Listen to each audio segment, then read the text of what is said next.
Breaking news দর্শক, অবশেষে drop হুজুর নিজের ভুলটি বুঝতে পেরেছে, তার সাথে ভিডিও বার্তার মাধ্যমে এসে সবার কাছে ক্ষমা চেয়েছে। আসেন পুরো ভিডিওটি আমরা আগে দেখি, এরপর আমরা বিস্তারিত আলোচনা করব ইনশাআল্লাহ।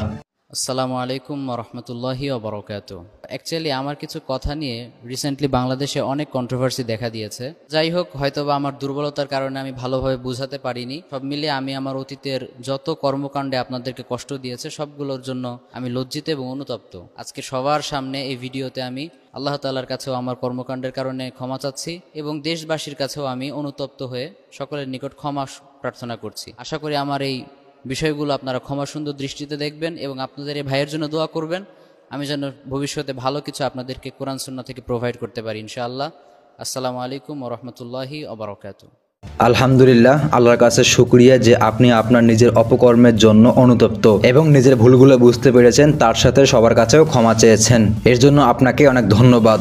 আর একটি বিষয় হলো যে আপনি বললেন আপনার ভিডিও ইউটিউবাররা ভিউ কামানোর জন্য কাটছাট করে আপলোড করে, মানে যেগুলো কথা আপনি বলেননি সেগুলো তারা আপলোড করে, তাই তো? বেশ কিছু কন্টেন্ট ক্রিয়েটার আছে যারা ভিউ কামানোর উদ্দেশ্যে হোক বা অন্য কোনো পারপাজে হোক, তারা আমার ভিডিওগুলো কাটছাট করেছে।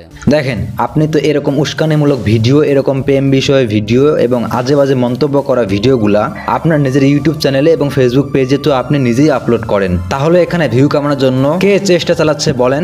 যাই হোক, এত কিছু আর বলতে চাই না, যেহেতু আপনি অতীতের অপকর্মের জন্য ক্ষমা চেয়েছেন, সেই হিসেবে আপনাকে ক্ষমা করে আর একবার সুযোগ দেওয়া যেতে পারে। তো ঠিক আছে, আপনার জন্য থাকবে দোয়া ও ভালোবাসা। এখন থেকে ইসলামের ভালো ভালো কথাগুলো প্রচার করুন এবং ভালো ভালো কাজগুলো করার চেষ্টা করুন, আমরা আপনার পাশে আছি। তো দর্শক শ্রোতা, অবশেষে ড্রপ হুজুর তার নিজের ভুলটি বুঝতে পেরে ক্ষমা চেয়েছে। তো বিষয়টি আপনার কাছে কেমন লেগেছে অবশ্যই কিন্তু কমেন্ট করতে ভুলবেন না। তো আসেন ভিডিওটি আমরা এখন শেষ করি, দেখা হচ্ছে খুব শীঘ্রই নতুন ভিডিওতে। সে পর্যন্ত ভালো থাকবেন, আল্লাহ হাফেজ।